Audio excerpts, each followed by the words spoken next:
What's up, superstar? What's up, big dog? What's up with it? Ain't nothing. What's going on, big dog? Ain't nothing new. Nothing new. You got something new though, right? You got something new for him, right? Y'all on Facebook? Yeah. Yeah, we live. All right. Live on there and the Zoom. All right. So y'all ready? All right. So we are back at it. It's that podcast that's so damn good. Only some wildcats can do it. And I am Craig Black. And coming to you live from the Zoom versus me and my family. You know, I got my boys in the building. I got my man Ant, a.k.a. Agent Asshole, a.k.a. the old ass man. What's up, Ant? What's up, fuck up?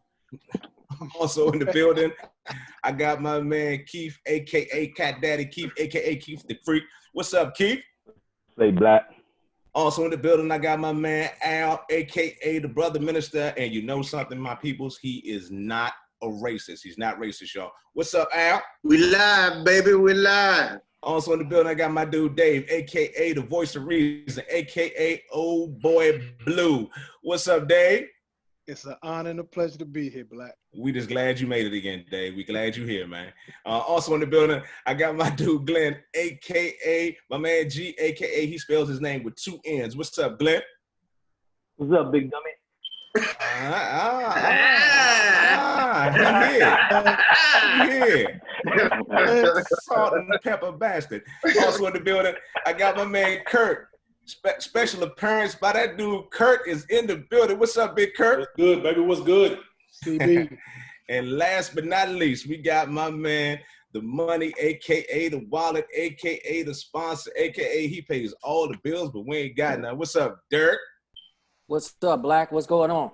Man, ain't nothing much. Let me break it down for the people. This podcast is about us and our friendship over the last 35, 40, 45, 50 plus years. And it's about the topics we want to cover because we don't give a goddamn about what you think.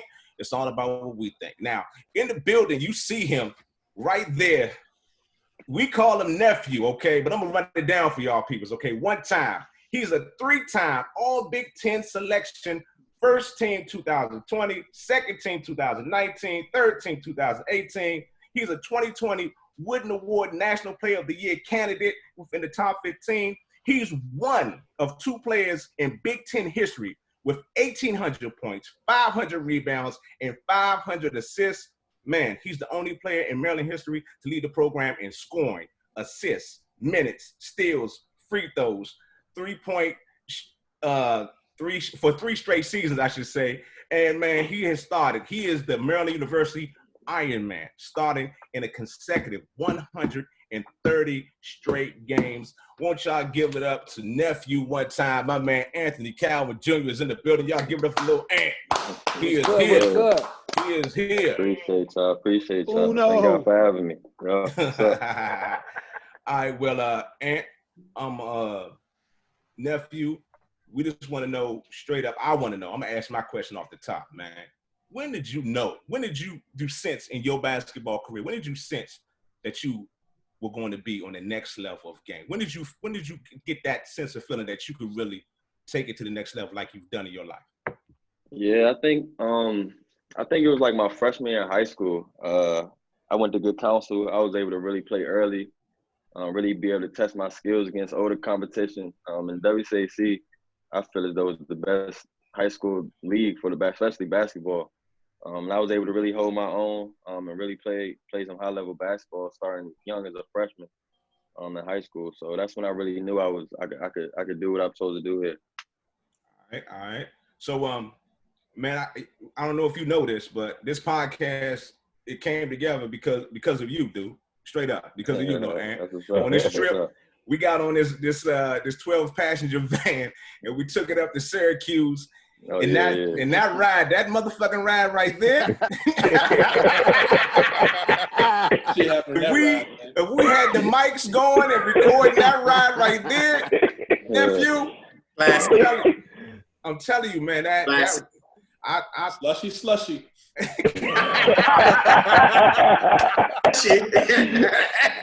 Hey, I still got that picture slip. I'm gonna sit next to you. That gotta be a promo. Yeah, oh my God. I do that.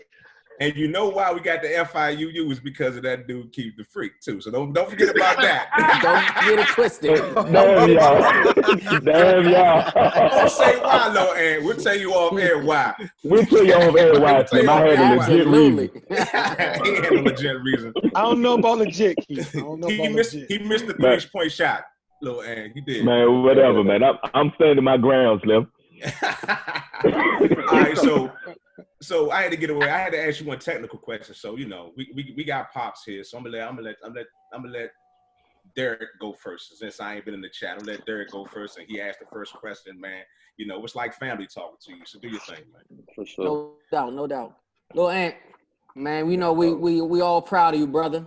But how has we want to get into a little bit of this going to the next level, trying to make it to the league. How has the process been since the quarantine and everything, and with the COVID, with the virus going on, with the process of going to the NBA draft? Give us a little insight of that process right now, since you're not able to go to the different NBA camps and everything of that nature. Yeah, it's weird for me.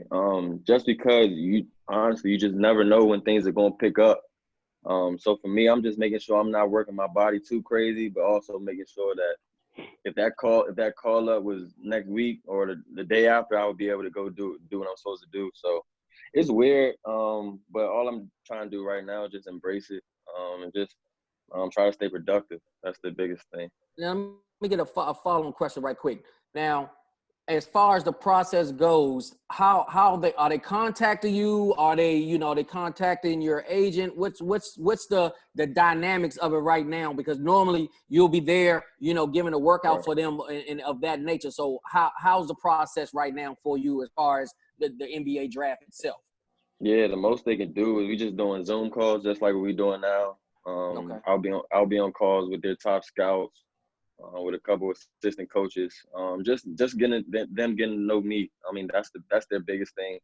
Obviously, they can't see me work out and do all that extra, so they trying to just know me as a person. So I'm just enjoying that. All right. So it's a Wildcats podcast.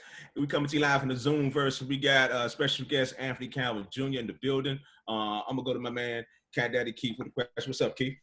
Hey man, now I was kind of one of them coaches when we first had you over there in Atlanta playing 7 and under, where you was 7 playing 9 and under with the older dudes. We could see, you had some stuff with you in your game way back then. So, going through looking at the documentary that came out on Friday, In the Water, you've been through this whole process. You've seen everything from boys club, AAU, high school. What did you think about? What was your take on the documentary? I know it was, based off of those guys, their time frame that they was there. That was what they kind of focused on. But what was your take on it?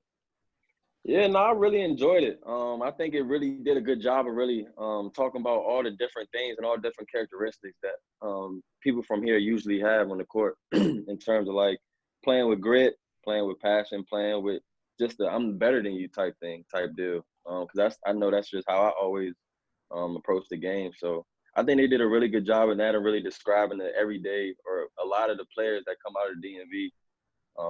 And it just shows the dominance of the area and how many players. Because if you really look at it, it's so many people that they didn't even mention that's considered legends in this area. I mean, even consider really good basketball players even outside of this area. So that just goes to show all the talent that's in the area. Yeah. All right. So, man, you know what? I'm going to jump in, and I'm going to ask a question about you and your father, man. Describe your relationship, the process.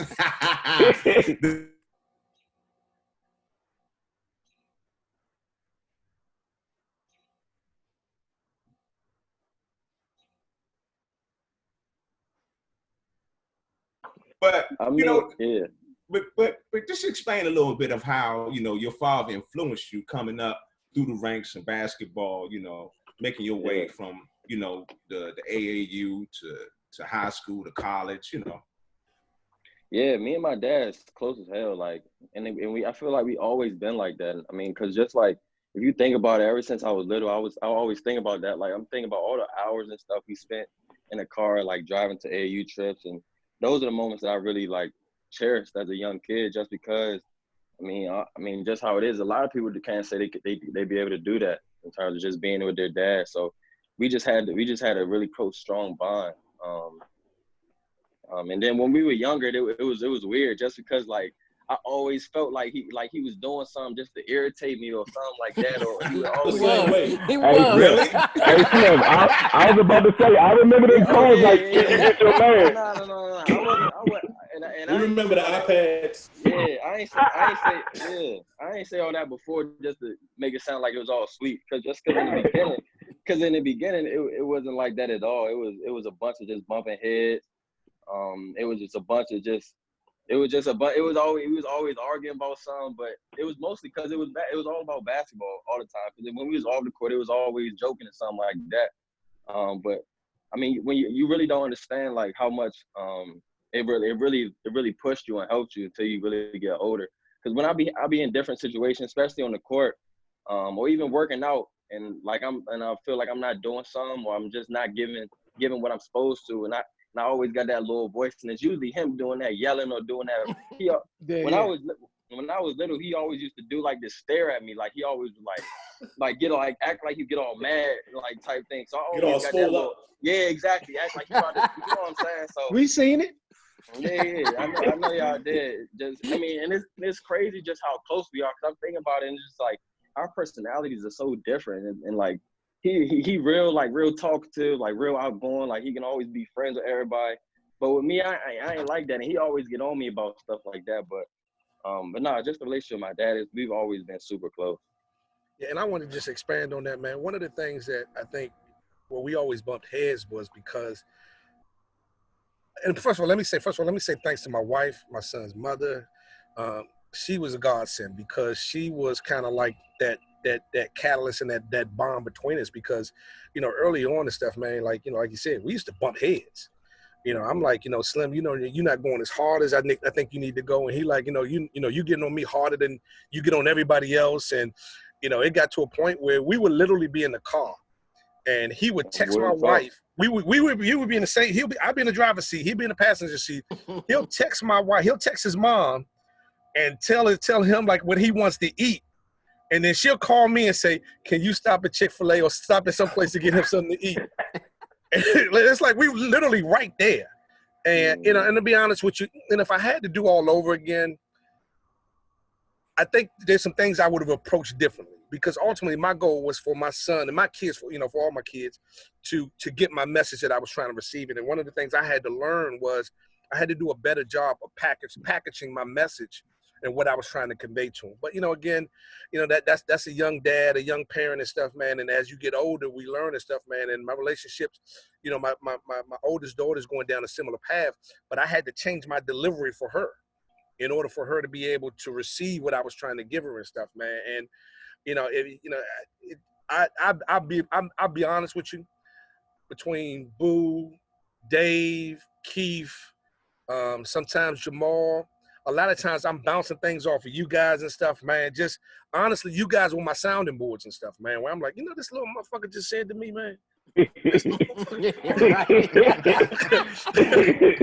And man, you know, and honestly, and you know, again, you know, it's and I look at him and I look at his friendships with his friends. And his friendships with his friends started earlier than we did. Because we was probably like what maybe seventh grade. Nah, some of us was me and Craig 7 years old. Yeah, but we had niggas like fifth grade. Yeah, fifth grade. Most of them. Well, he's friends with his friends like at 7 or 8. I'm talking about 7th or 8th grade. Him and his friends are friends at 7 or 8 years old. And so I just see the bond that they're developing and stuff, man. But you know, the one thing that I always see, man, is that, you know, I see maturation and growth. And I hear it a lot of times when he not talking to me, I hear him talking to somebody else. And I'd be like, all right, maybe listen a little bit and stuff, man. But like you said, man, it wasn't always peaches and cream and stuff, man. So let me ask real quick. I'm gonna piggyback off of that. Y'all talked about the relationship. I know y'all close, but So you telling me if we went to the gym right now, I know you've moved on to working out with different people now. If y'all went to the gym right now, I do believe in my heart y'all still gonna butt heads like it was, 5 years ago. No, I can still, I we can still would. look. I can still hear. Look, I can still hear him yelling dribble pull up just in some of your games months ago. See, well, I honestly always said this. Like he gonna think that's not true. But after I committed to college, I swear he stopped. He like really backed off a little bit. Like he don't do as much yelling. Like he don't like in terms of like basketball. Like he don't really like he'll get upset about certain things, or like he'll send me like little messages like you could have did this. But he ain't as like hands on anymore. After I committed to college, but before that, nah, for sure. We definitely in the workout. We definitely getting into it. That's because that's Anthony. He called me and tell me what's went wrong. I That's was about to why. say, That's probably what it is. That's probably what it is. Go ahead, Dave. Go ahead. Go ahead. Now I would say I would love to ask your sister Allie. I would love to ask if he's up off of her because since she's been in college. But I also want to ask you. My follow up is real quick. What are you working on now? I mean, I know you're working on everything, but is it like one a handful of things that you personally you want to get better at? Working on your weaknesses right now. Yeah, I mean, so the biggest thing I'm working on is just a little extra wiggle in my game. I mean, I'm a naturally like fast point guard, so I always use like speed to get past my defender. But at the next level, you see them guards like they shifty, they rocking with the ball, like, and they just moving with it. So I feel like if I get that in my game with the quickness, I mean, it's going to be really hard to stop. And then also, obviously, the mid-range, different finishes around the basket, stuff like that. I mean, just the length and the athleticism I'm about to be able to see at the next level. I mean, I'm just trying to get ready for that. Okay. So let me ask you, nephew, in the Big Ten, outside of University of Maryland, what's it called, the Comcast Center?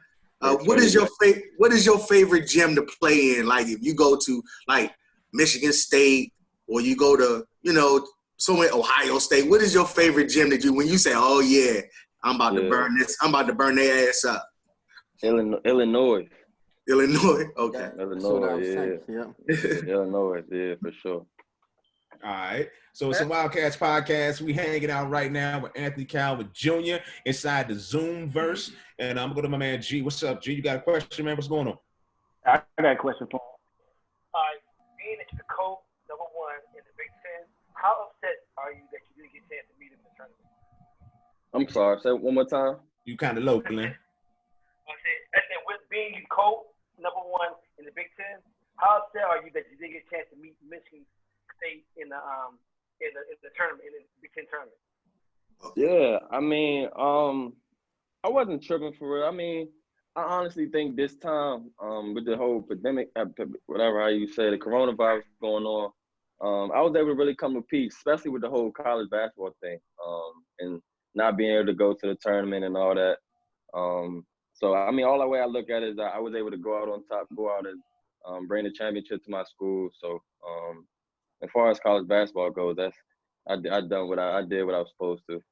And that's what I think. Also, I think this is a curse and a blessing because you got to think you never had any downtown probably since you were 6 or 7 years old. You know what I'm saying? You always been on the road, always playing AAU, always playing in high school, college, whatever it may be. So you having this downtown and be able to rest your body and your mind and getting ready for the next level because you got to think. A lot of folks, that's why a lot of folks probably, want to be done with school to get ready for the NBA, the draft and everything. So you were already graduated with your master's degree. I want everybody to understand that with his master's degree in 3.5 years, and now you'll be able to prepare yourself, your body, your mind for the draft. For sure.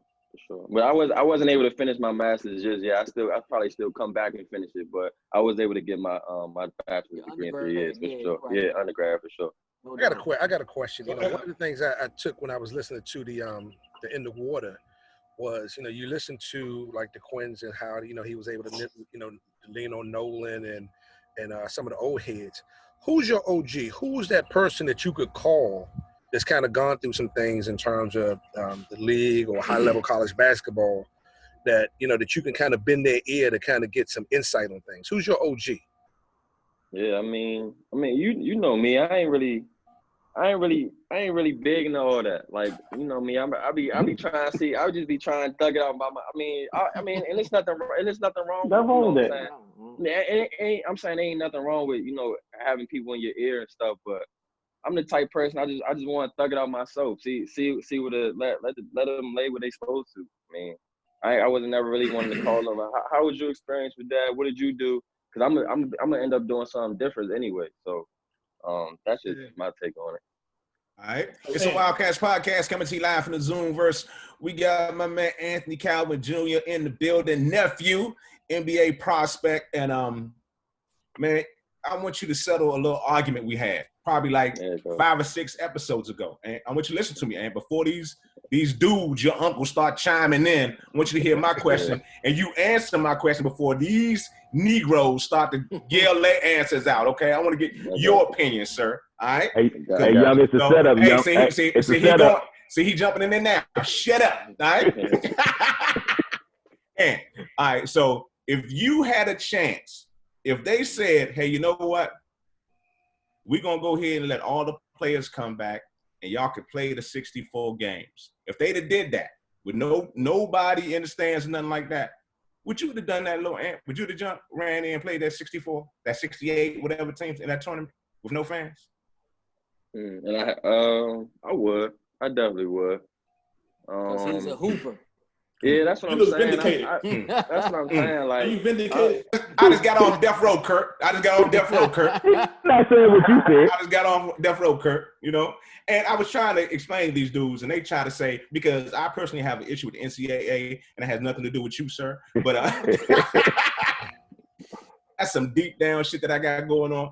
But I was like, you know, if they gave them the chance, I would think that these kids would really. They run back out there and they would do that. You know, they were playing in the tournament if they had the chance to actually do it.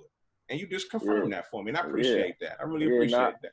I can't speak for everybody else, but for me, I'm just one that always enjoys playing the actual game. So whenever I get a chance, especially, I mean, and I get it though. The fans are a huge part of the game. Like they're a huge part. And they make the game so much more enjoyable. But if I get a chance to hoop, I'm a hoop. All right, that's what I'm talking about. I got a question. And first of all, I want to say thank you for allowing us to, you know, share in this moment. You know, the last 4 years, and you fighting against tickets and all these things, man. We appreciate you. We appreciate the show you put on. Yes, sir. Yes, sir. We know you personally, and you're a good dude, man, for real. For sure. My question is, what was the transition like when you first stepped on the court as a Terrapin at Georgetown?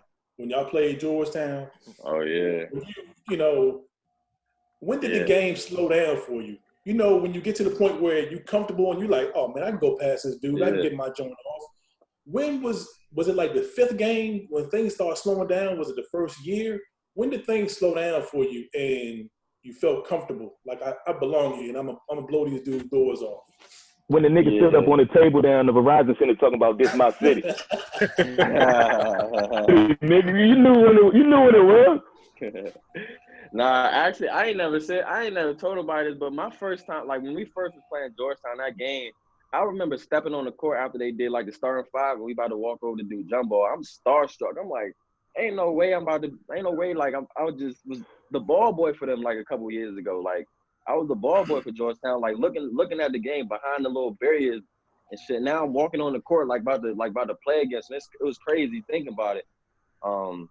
But yeah, I mean, I think probably my sophomore year is when the game really slowed down for me. My freshman year, I don't think I wasn't myself. Like I was too busy trying to make sure I was keeping Coach Turgeon happy in terms of doing what I thought he wanted me to do in terms of our team success. And I wasn't playing basketball and I wasn't playing how I knew I could.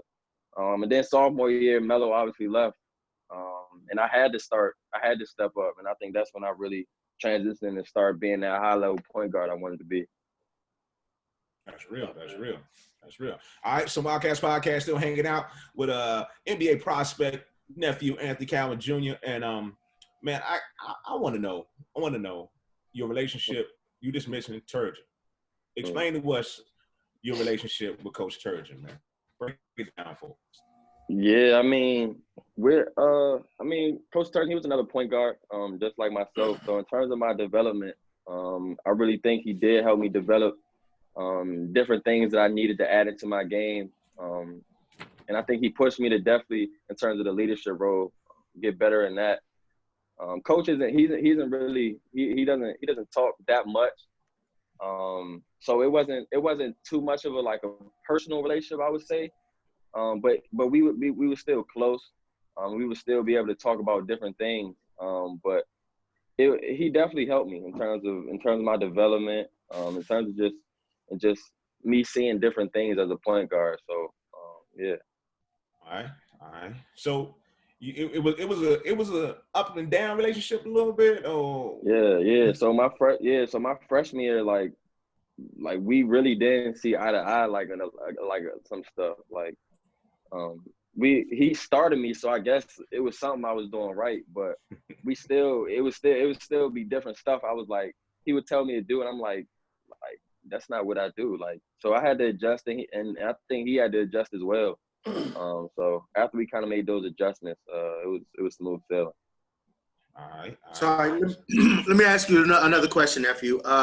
Do you have a guard in the NBA that you pattern your game after, old school or new school? Yeah, I got a couple. I'm a huge fan of the Fred VanVleets, the Ish Smiths, Devontae Graham, Monte Morris. Guards that really they was never them big names that just had it easy for them to come in and do what they do, but they stuck with it. They kept grinding, and they was able to really make their name and make their mark in the league. So that's something I'm hopefully trying to do as well. All right. So Wildcats Podcast, you got a question, Derek? Go ahead, man. Yeah. Anthony, I want to get your perspective on the new G League policy as far as allowing high schoolers coming to the league, and it's only certain high schoolers that's able to come into the league. Because I know you done 4 years at Maryland University, and I know you love your experience in college. So what's your perspective as far as an individual coming out of high school and have that opportunity to go right into the G League?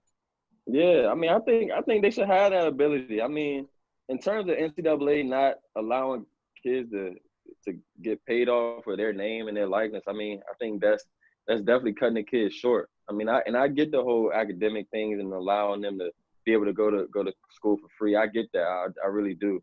But me thinking about when I said I had a lot of time thinking about all the things about my college career during this time, I'm thinking like all the times that I see myself like on a big ass poster or like a cup or something like that, and I'm like, damn, like that could have definitely been a nice little pocket change at least.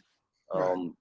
But I mean, it is what it is, and I think it's obviously going to start changing as time go on. But I definitely think if they're good enough and they think they're good enough, they should be allowed to go to that next level.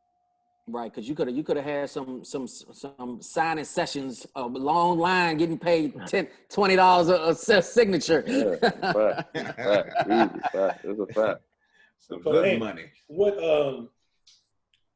Who do you think played you the toughest over your 4-year career? Yeah, like player or team? Both. Yeah, player, I would probably say, Nojel Eastern. He's from Purdue. He's a big guard. Really good defensively. He really uses his body. Really uses his hands to get off screens and stuff like that. It was definitely tough. And then I think team. He just transferred, right? Yeah,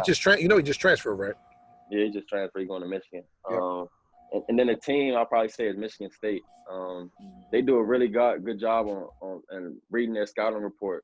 I just remember games against them. I'm going off a screen, and they yelling out a play. I'm coming off the screen before I even do it. So I'm like, yeah, I already know they locked into their game plan. So Michigan State was always tough to play against. Anthony, let me ask you this: what would the senior Anthony? What advice would the senior Anthony give the incoming freshman Anthony? Yeah,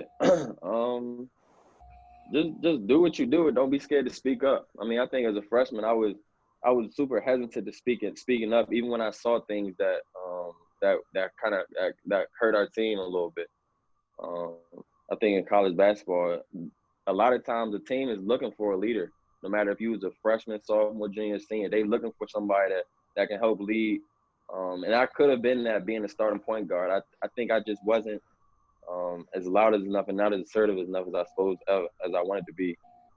But definitely just speak up. Don't be scared to hold people accountable, because ultimately that leads to winning. And see, I want to chime in right there. And like I had a couple kids from track and basketball when they transitioned. Like the competition that you guys have been facing since you was a little boy, you're prepared when you get to college for that bump. Like you prepared for it. So it's like you got to find a way. You know what's right or wrong from the stuff that you've been taught from a little boy. You know what's right or wrong. You got to find the right way to say it to the coach without seeming like it's disrespectful. And I think that's kind of hard for an 18-year-old still trying to figure it out. But I mean, you've been battle tested. By the time you get there, you already seen the Masters several times. You played in these big games where it's standing room only. So I think that goes back to the documentary, tying back into the documentary too, where it's like you built for it. You know what I'm saying? And it's just a matter of you kind of figuring it out and trying to figure out how to say it without seeming like you being disrespectful towards the coach, but you built for it.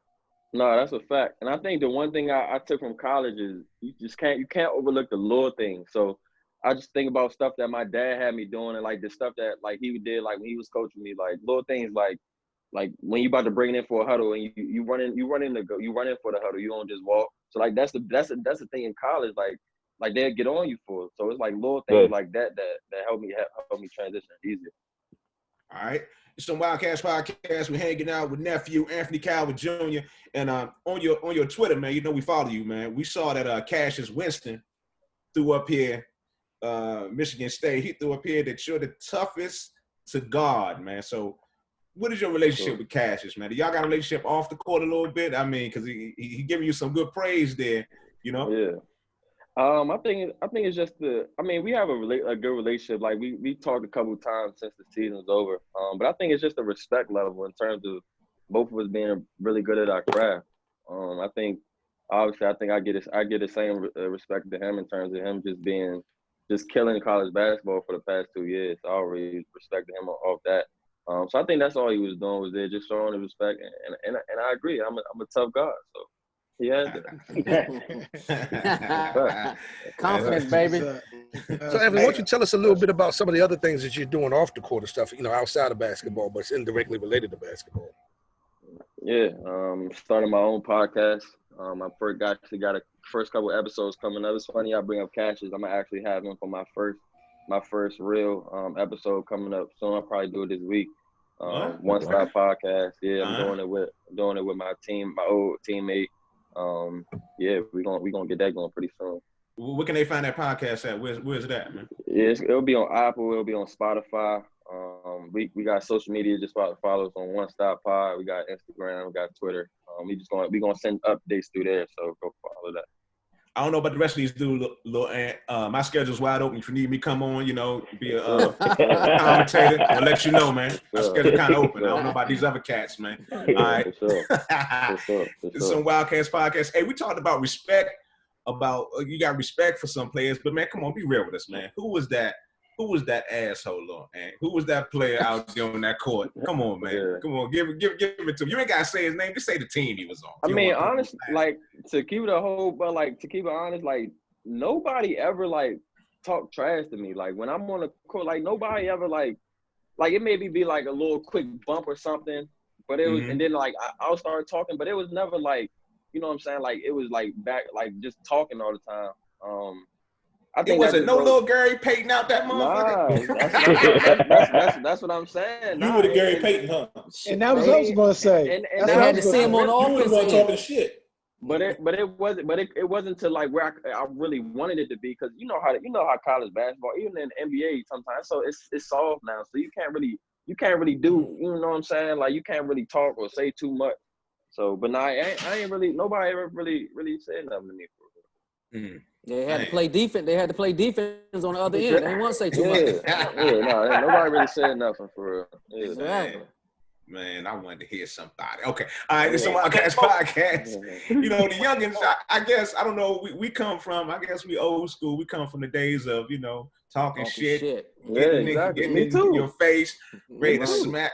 I know your father taught you all that because he did it with the best. You know, he still do that bullshit now. But and remember Myrtle Beach down Michael Bibby's son. Facts. For sure. So and for a lot of people, I mean, we've seen, you know, how your time is monopolized. You know, after the game, you got to do interviews. You probably got to do pregame interviews and things like that. For young kids that want to get, you know, to that D1 level, how would you say your time allotment is as a student athlete? Do you have a lot of time yourself?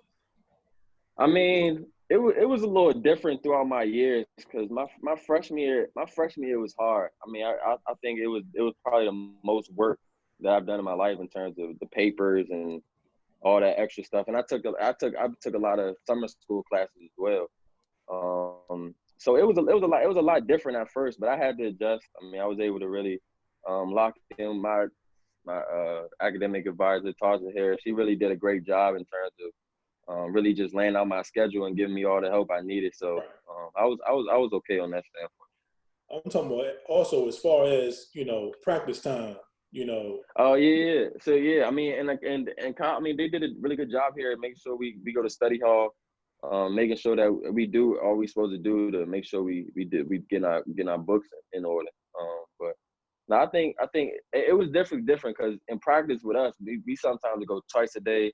Sometimes it would be a little extra. If we have extra film or something, so it was different. It was just all about just making a little adjustments. So once again, it's a Wildcats Podcast, hanging out with Anthony Calvin Jr., NBA prospect, former Maryland superstar, point guard. He's still the Iron Man. And man, I want to ask you about, I guess this was it a dream? I mean, right now it's coming to the point where next year you may be in the NBA. Is this like something that's actually you're looking at this dream about to really come true for you? Not really. Just because I mean, I did it the right way. I feel like. I mean, in terms of every chapter of my career, I feel like I was successful when I was able to really show that.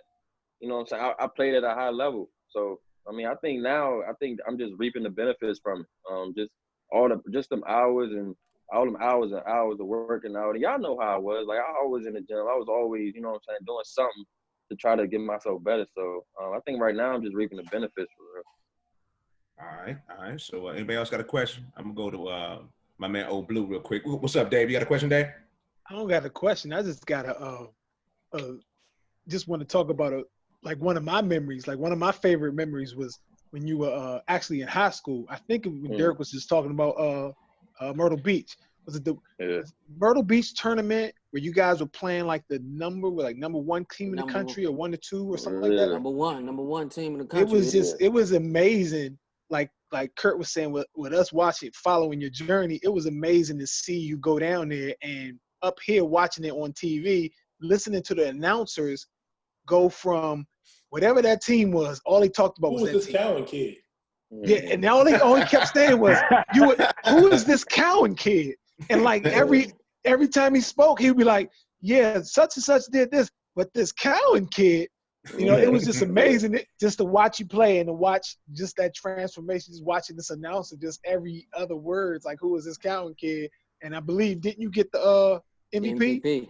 You got the MVP? I didn't get the MVP because we lost the championship. I got like the most outstanding player. Yeah. Okay. That was like the only tournament like my dad ever missed. So that was the first. That was like my best tournament I ever played. I know he was sick.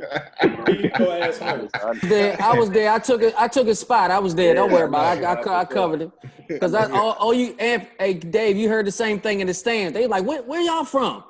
I ain't never heard no St. John's. Yeah. Who is Anthony? Who is Cowan? I said that's my godson. We for real. Nah, that's one of my best memories. Hey, but look, like the piggyback off of what Dave said, like listening to the commentators and all that stuff, like all of us been in the gym, we've been around you for a long time.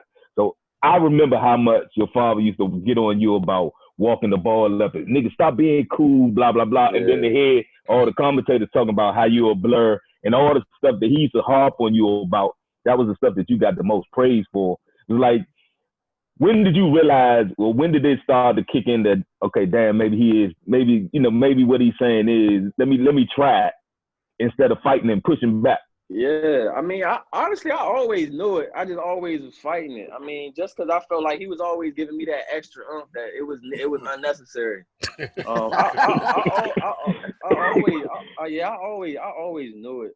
But just me being stubborn, I'm still to this day, like he'll tell me do little thing. I'm like, but if, at the end of the day, if I listen, it would be a lot better. But no, I mean, I always knew it. I was just always stubborn. Nigga, you get it honest. That's him. Yeah, sure. You talking about y'all not alike, y'all. That's him. Yeah, I know.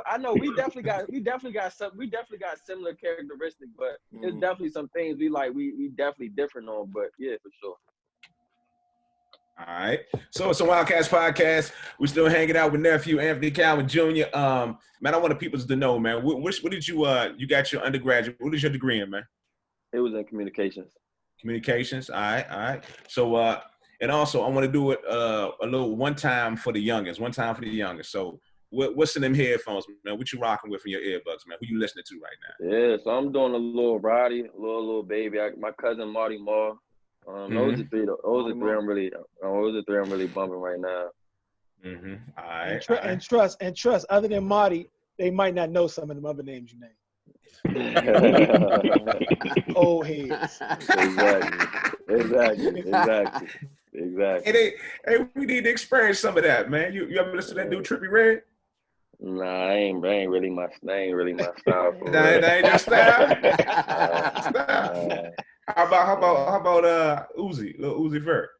Nah. Yeah, but they ain't coming out with none. They ain't coming out with none for a little minute. Okay, all right. Them the only ones I know because I went through my son's phone about 2 weeks ago. So that's what. All right, man. So some Wildcats podcast, fellas. This is what we wanted. This is what we needed. We needed the nephew to come through and hang out with us one time. Anybody got any last questions? Anything they want to say to the nephew? Anybody? One time, and, Pops. You started off the season down in Orlando, and you went against, Lonnie. What was that like, for both of y'all being a D1, y'all finishing y'all career up and y'all going head to head? What was that battle like? Yeah, no, it was great just for it to go full circle like that. Because me and Lonnie didn't play with each other when we was that young, but that same court I was on, I want to say 10 years ago. It's crazy saying that, but 10 years ago I was on that same court playing in like an AAU championship. So for it to come full circle and for it to be like my first real couple games as a college senior, it was crazy for it to go full circle. And I think me and Lonnie had really good games that game. So. Yeah, I did. Yeah, I did. All right. So it's a Wildcats podcast. One time, fellas, we're going to wrap it up right here with my nephew. I'm sure you got something else to do sitting here talking to us old dudes. So we appreciate you giving the time you coming through, nephew, and rapping with us. Y'all give it a one time. Hey, man, proud of you, Slim. Proud of you, Slim. Man, nephew, Anthony Calvin Jr. Yeah, we appreciate you, man. All right, man. That's my dude, man. That's real right there. All right. So it's a Wildcats podcast. And man, I think right now we're going to tackle a couple of topics before we get up out of here. We're going to talk about I'm going to talk about The Last Dance real quick. We got the last 2 episodes coming up tonight. I know everybody wants to tune in. But my thing is I'm getting tired of Michael Jordan, man. You started out tired of him. This is not tired of him. This is the real. Derek just mentioned that this Bama released some more shoes, man. Why? What do you mean why? Why? That's why I'm here. 2 billionaire. 2 billion. Talking about right now he's hot. So why wouldn't he maximize the hype that he's getting from the show to sell his product? Because motherfuckers is dying. Think about it, Black. Think about it. Motherfuckers is dying. Black, think about it. You ain't got a haircut in 2 months, and you rocking your Beijing, and every opportunity you get, you talking about your Beijing. Motherfuckers are dying, Craig, but you talking about your Beijing. What does Beijing and people dying got to do with anything, man? That's ducks. You doing Dave? What we saying is that you still buying the product. Man. Ducks the you still buying the product. They gonna still buy they still gonna buy the Jordans, man. They still gonna buy them no matter what. And they still lining up and they still dying, man. This coronavirus is real. I'm gonna shout out one time my man Tony Reyes. I was on the phone with him earlier today. He's actually he works at Georgetown University Hospital. All right, and man, he told me about the bodies that are going out of that hospital. And the African Americans, more importantly, bodies that are going out of that hospital right now. So it's real. So I'm just going to say, I just don't get that. I don't mean to. I know everybody gonna call me a Jordan hater, but some practices I'm just not. I just don't understand. Maybe you just, Craig. You never really put it into words. Like you just come out and just say, I ain't fucking with Michael Jordan. You know, no, I just put it into words. It's a prime example. He's selling shoes during a pandemic. What more do I need to say? How about sell your shoes? You wouldn't sell your shoes? How about saying, you know, we like to reiterate stuff. How about saying, you know, he's choosing, you know, commerce over conscience? How about that? Okay. Wouldn't that work a little better? So Craig, you say he should have held the release of his shoes? Is that what you're saying? Yes, he should have. Right now, he should have. You know, everything that's happened, he should have. Yeah, but that's just me and my opinion. So every shoe in Foot Locker they need to take every shoe in Foot Locker down. He's not the only shoe that's being sold in there. Exactly. He's the only shoe that they're lining up in droves to go get that shoe when they release a shoe. He can't help that. They're not doing it for Steph Curry shoes. They're not lining up for James Harden shoes. Most of the sales are online. Most of the sales are online, brother. Most of the sales these idiots are still piling up one by one, back to back to get these damn shoes, man. I'm actually on your side, Craig. I'm actually on your side. All right, this is a Wildcats podcast. I'm gonna keep it moving, man. I got a topic from my man Al. Katie has put it on record that he would not play if the season opens up before October. Y'all agree with Katie? Yeah, the Nets. At best, why would he? Yeah, at best, the Nets are the 8th seed right now. At best, right. So it's nothing. And he don't even have Kyrie to roll with him either. Yeah, I mean, that doesn't even make sense for him to come back early, especially after what happened to him in Golden State. I wouldn't even risk it. He risked the last time he risked it. He risked it for a championship. But that was for a championship. Yeah, that's what I'm saying. Different. Wouldn't do it now. Come back and not even make the playoffs. Oh, definitely wouldn't do it now. And it's too much. It's still too much uncertainty right now. Like nobody really knows if they're going to play. You know, Keith, they want to play because they're looking at a 50% cut. That's why the players are having conference calls about wanting to play. I know that. That's the dollar. The dollar is talking now. It's still too much uncertainty, though. I mean, I know what they want. I know what they're trying to do, but it's still too much uncertainty. Is it really uncertainty if they're able to do the testing, constantly test afterwards, before and after, and they stay within those few arenas? You know what I'm saying? I mean, what's the difference? You walk, you know, you do best you can do. But that's where it get tricky with just the public perception and, you know, fans, because if they're testing that much before games, after games, it's 15 players on the team. You testing coaches, you testing all these people. Now we're going back to commerce over conscience again. Yeah, because you got the general public, you know, going to hospitals and being turned away, and they got symptoms, you know, and now you got these players. You got these players that's going to be tested before and after, you know, just to play a season. So that's why I'm saying the uncertainty, because it's just like it's nothing concrete yet. Even though I'm waiting for basketball to come back. I would love to see something come back on TV, but I just think it's still too much uncertainty right now with the public pushback and everything else. I don't think it would be a benefit to him coming back to a 8 seed team with no real guarantee that they got a shot to go get it. Yeah, I agree with that too. I agree with that too. Yeah. It's a Wildcats podcast. I'm gonna change gears and I'm gonna shift back to a Michael Jordan topic, and we're gonna go to this PG County thing because with the Basketball County documentary, It's in the Water, they did a spotlight on the prodigal son, as they called him, my man Lenny. This topic came from Keith. Northwestern Wildcats. Man, yeah, he a Wildcat. We Wildcats. And and he asked Jordan versus Bias. How different? Now you gotta get into the mindset. How different do you think NBA history would be if Lenny was alive? I guess we gotta try to get to that mindset. Boston would have won some more championships. I guarantee you that. That was my point, and I said the way that everybody now talks about Jordan, I don't think everybody would have been that way, especially not this area. We would have all been walking around in green, or a lot of us would have been walking around in green. And I don't think they would have won 6 in a row with Boston being in the East and in that same conference with them. True. It would have been. I think it would have been a lot different. It might have been almost like Magic and Bird. Yeah, I was gonna say the same thing. Right. Just going back and forth in the finals. In the Eastern Conference. Every year. Right. Because quote unquote, coming out of college, Lenny was a better basketball player than Mike. For sure. Yeah, he had it. And you got to remember, the Celtics was already built for a championship team already. So only thing he was missing was Lenny. Only thing they was missing for Lenny for at least 2 or 3 more years before everybody else from the Celtics started, going to pasture or retiring. No, he would have put more years on Bird. He would have put more years on Purge. He would have put more years on McHale because he could do more. Yeah. He would have won early. He was a phenomenal player. He was a phenomenal player, man. Man, every time they do a piece on Lenny, man, that shit still hurt. That shit hurt hard, man. That shit's crazy. Yeah.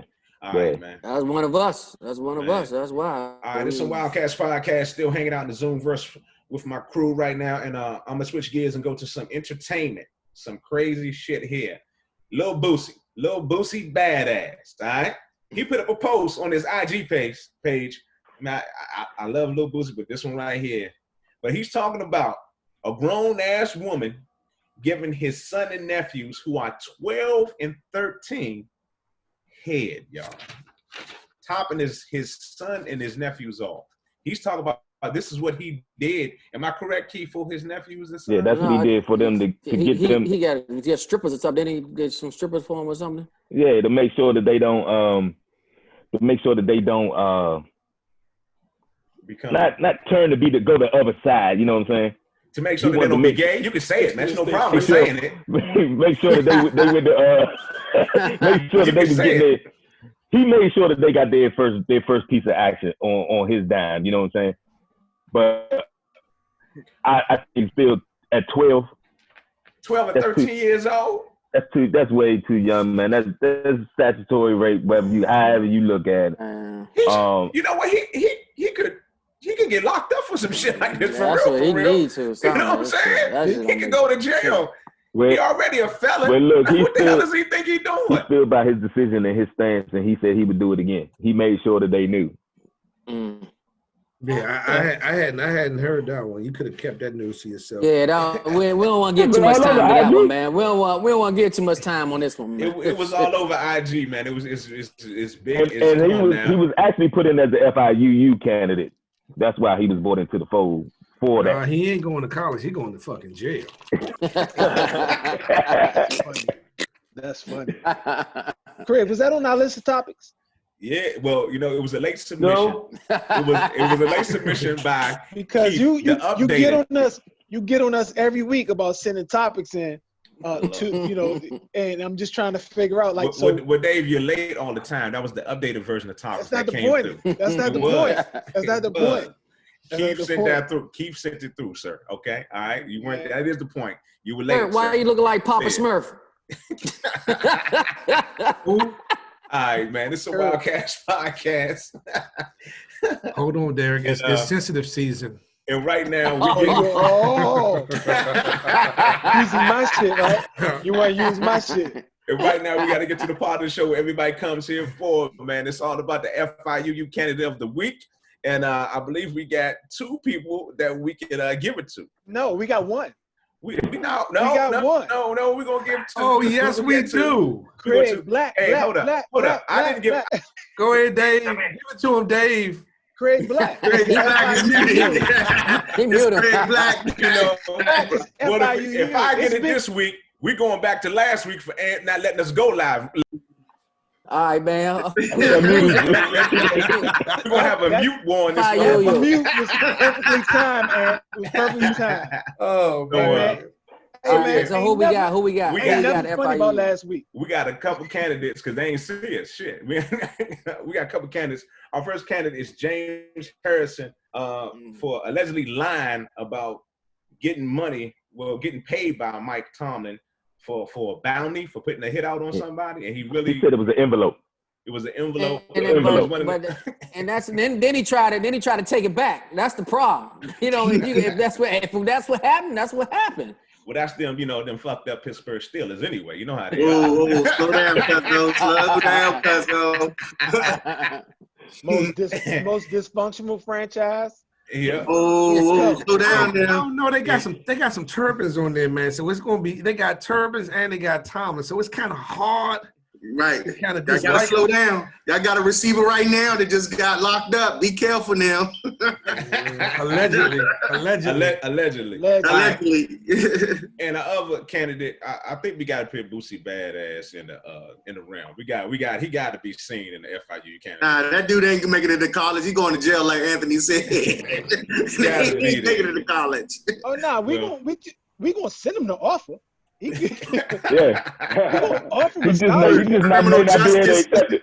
Criminal justice. He can't accept it because he going to jail. Okay. He can't leave the state. Nah, he going to that early childhood development program. Nah, they call it Fed U. That's what they call it when they come home. Fed U. Got home from Fed U. Hey, so all right, we got 2. We're gonna put both of them in there. So James Harrison is the FIU candidate of the week. No. And his paperwork has been processed. Listen to what I'm gonna do. His paperwork has been processed, and he'll be in the accounting department because he doesn't know how to handle his fucking money. And we're gonna give little Boosie a scholarship, but we're gonna take it from his ass and send him straight to jail as the second candidate of the week. All right. So we got co-candidates. And the third? And the third will be Anthony Cowan because we weren't live last week. Anthony, if you don't mute and we're live now. So y'all give it up one time for the FIU candidates of the week. What time, y'all? Y'all give it up. We need a promo for Craig with the FIU next week. You can't avoid it, yo. All right, so we appreciate y'all checking out the show one time. We are all over social media. You can download our podcast on any podcast app. We are right there. Just Google, just put in Some Wild Cats. All right, it's that simple. Make sure you go to our YouTube page, subscribe. Click the button, subscribe to our YouTube page. We appreciate y'all checking us out. Any fellas got anything else to say before we get up out of here? Hey, man, thanks for everybody that jumped on Facebook. I saw a lot of folks on here today. Yeah, thank you. Thank you. All right. One time to Anthony Cowan Jr. We appreciate you coming through, nephew, helping us out. Thank you, nephew. All right, and we are out, my peoples. We out. That was for the audio. Malik, chop that shit up. Now we still live on Facebook. We looking for sponsors, y'all. Live on Facebook. So this is what I'm doing. This is what I'm doing right now. That's a sponsor. That's a Jack sponsor. Daniels. Hey, maybe they see this shit. maybe Starbucks. They'll do something. They'll do something with us. All right, hey, man, you got a lot of wine behind you for you somebody not to drink. Hey, look, those last 3 down there, those black-owned wine connoisseurs from California. That's what's up. Drink. Hey, you don't it's for y'all when y'all come over. Ain't for me. Hey, thanks for joining us, Suge Knight. Yeah, right. Joe was funny. I didn't want to say that. That Joe was in the corner all night. I was going to ask him, did he see it, Al? He didn't see that. Hey, man, but while we on here, man, and look, man, you did an outstanding job, man. You deserve all the kudos for all you've done. And you've done an outstanding job with your kids, man. And I mean, all of us have, but to see your son and your daughter and the running around that you've done, man, I just want to say hats off to you, man. Yeah, man, come on, man. Get two of them to get full rides. That's the most important thing. Yeah, hell yeah. Yeah, but man, I tell everybody, man, head high, bro. all of us got kids, man, and even when they get older, you still raise them. He's still walking the house. I'm still fighting him taking out the trash. I'm like, Slim, you going out the door to take the fucking trash out? You know what I mean? That shit never end. That shit never end. You know, Dad, why does orange light keep blinking and look like a square? I'm like, what are you talking about? It's like a square keep blinking. I'm like, son, is that the gas light? You gotta put gas in the car. Oh shit! I thought it was the engine light. Hey, Slim, you can't tell the story right here here to defend itself. Sure we can. Oh no, man, I got a million of them, man. We was like leaving. Look, one day we leaving the game. He parked his car in the parking lot right next to Infinity and stuff, right? It was one of those days. It was raining and icy, and he was like, you know, I can't get the ice off. I'm like, you can't get the ice off? What do you mean? Like it's ice on the windows. I was like, turn on the defrost. He said, how you do that? I said, defrost, just turn the little down, turn on the heat. He said, but the heat come on the inside. I wanted to go out. The ice is on the outside, not on the inside. I'm like, oh my fucking car. But again, man, my point to that is, man, you know, we all raising kids and stuff, man. And, you know, Dave asked me earlier, Dave, you think I didn't ask him to send that promo thing out? Andy, did you send that promo I sent you out yet? Not yet. When you gonna send it out? I'm about to do it. 20 minutes later, Anthony, you send that promo out yet? And because I've been knowing you long enough and been knowing your son his entire life, I knew you asked him, and I knew what his response was, but I was still going to ask you again so you can say something to him again. Man, you know how it is when you got to pick your battles with your kids and some stuff, man. Yeah. Hey, man, that shit's real dope. The 2 scholarships is what really gets me, man. That's fucking incredible. And you know, and one time, Mama Cowan, man, you can't forget Mama Cowan. Doubt. Without question. No question. That's some real shit. And y'all know we're still on Facebook Live, so I threw that in there for you, Anthony, real good. So I'm gonna. I shouted her out. No. I shouted her out on the watch party earlier. Yeah. He did. I might even get some tonight. The couch tonight. How about that?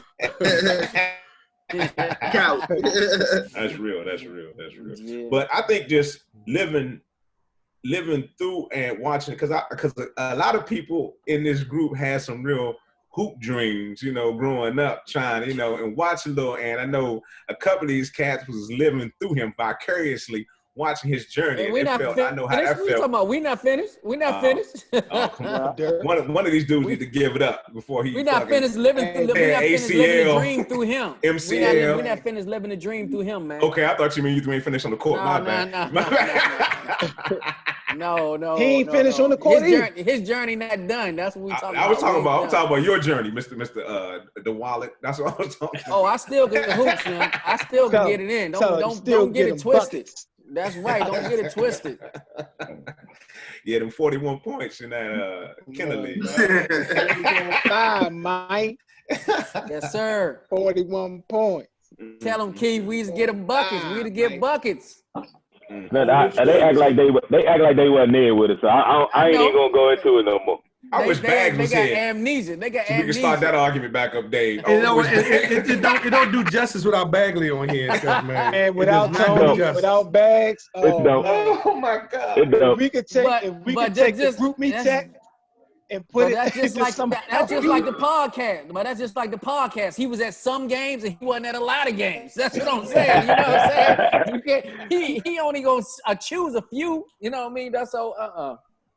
Oh, man. Hey, to get the people the insight that's watching this, we talking about back when I used to work at WKYS. I ran the little, I guess the KYS basketball team. Don't say no. See, it wasn't little. We just get the small stuff. Okay, I ran this big team, but the thing is, I put these Bamas on a big stage with some real competition. Yeah, Dave, go ahead and make that look, because I did it. Goddamn it, yeah. Coach Craig Black Riley. But put us on that stage and we produced. Put him on that stage and from Prince George's County. a couple of people produced, but you know, some didn't, some did. The competition was on a whole nother level. That's all I got to say. You know, it was a great experience, but you know, some people really thought they were doing a lot more than they actually did out there. And I won't say nothing about Banks; he's not here. Yeah. But Yeah.